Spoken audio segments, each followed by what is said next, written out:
Hey there, so today we are going to learn about Scrapy.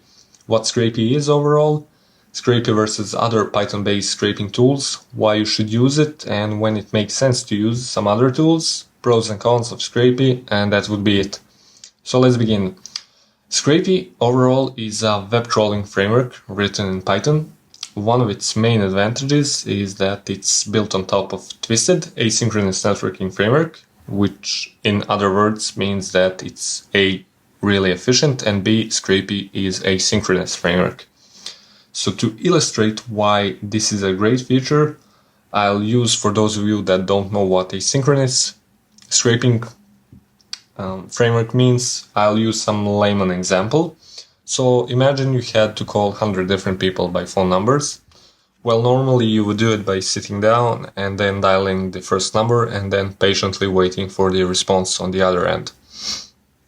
In asynchronous world, you can pretty much dial in first 20 or 50 phone numbers and then only process those calls once the other person on the other end picks up the phone. Hopefully now it makes sense. Scrapy is supported under or uses Python 2.7 and Python 3.3, so you can pretty much, depending on your version of Python, you are pretty much good to go. So Python 2.6, important thing to note, support was dropped starting at Scrapy 0.20, so just bear that in mind, and Python 3 support was added in Scrapy 1.1. Scrapy, in some ways, it's similar to Django, so those of you that use or have used previously Django will definitely benefit. Now let's talk more about other Python-based scraping tools. And these, bear in mind that these are all specialized libraries with very focused functionality, and they don't claim or they are not really a complete web scraping solution like Scrapy is. The first two, or the urllib2 and then requests, are modules for reading or opening web pages, so HTTP modules. The other two are Beautiful Soup and then LXML. These are for, aka the fun part of the scraping jobs, or really for extracting data points from those pages that load with urllib2 and then requests. But let's get back to the urllib2.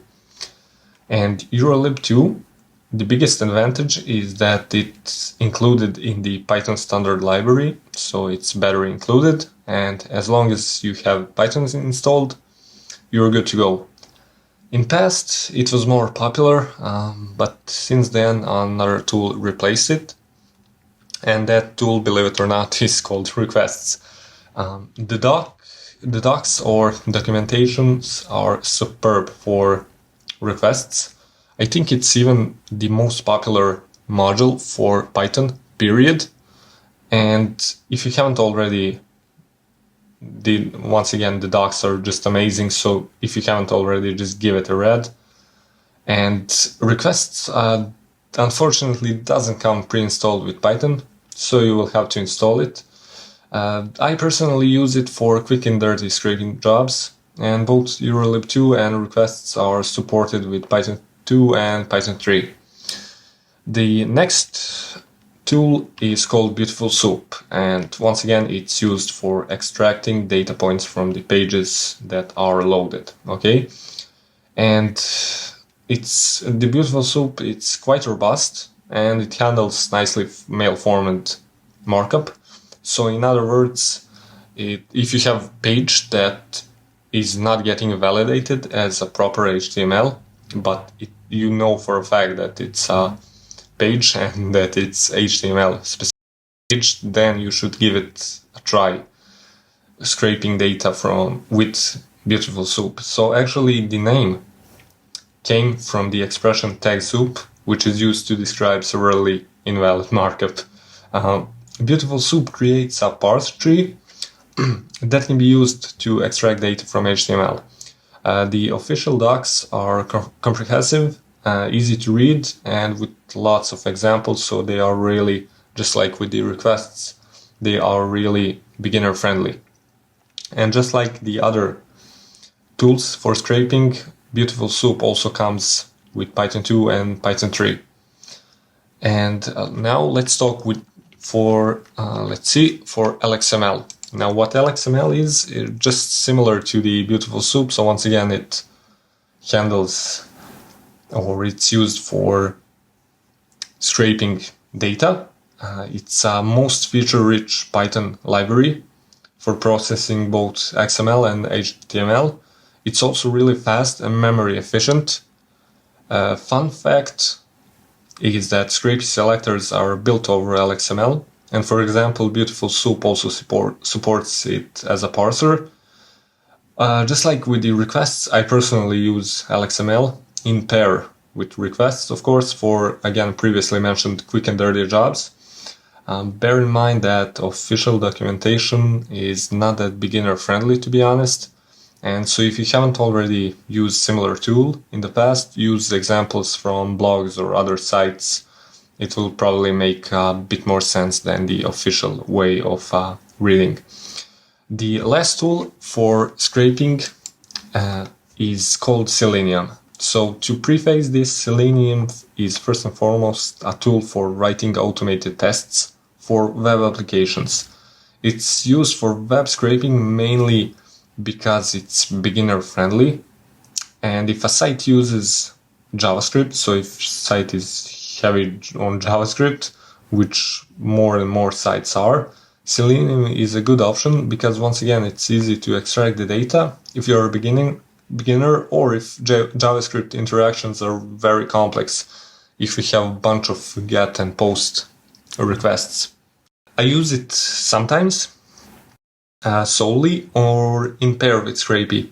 And most of the time when I'm using it with Scrapy, I kind of try to iterate over, once again, JavaScript heavy pages, and then use Scrapy selectors to grab the HTML that Selenium produces.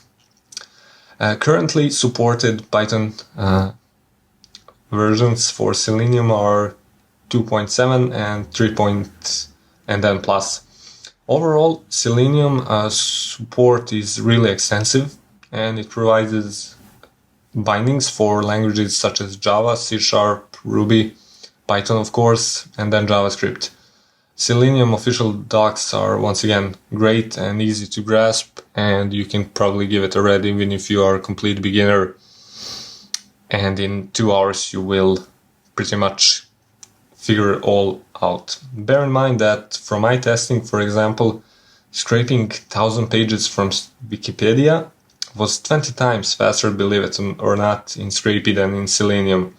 Also, on top of that, it consumed a lot less memory, and CPU usage was a lot lower than with Scrapy than with the Selenium. So back to the Scrapy, main pros when using Scrapy. Of course, it's first and foremost asynchronous, but if you're building something robust and want to make it as efficient as possible, with lots of flexibility and bunch of options, you should definitely use it. One case example when using some other, like above mentioned tools, kind of makes sense, is if you had a project where you need to load homepage or something like that of your favorite, let's say restaurant, and check if they are having your favorite dish on the menu. And then for this type of case, you should not use Scrapy because it would be, to be honest, overkill. Some of the drawbacks of Scrapy is that since it's really a full-fledged framework, it's not that beginner friendly, and learning curve is a little steeper than some other tools. Also, installing Scrapy is a tricky process, especially with Windows. But bear in mind that you have a lot of resources online for this, and this pretty much means that you have, I'm not even kidding, probably 1,000 blog posts about installing Scrapy on your specific operating system. And that's it for this video. So thanks for watching, and I'll see you in the very next video where I will discuss installing Scrapy. Bye.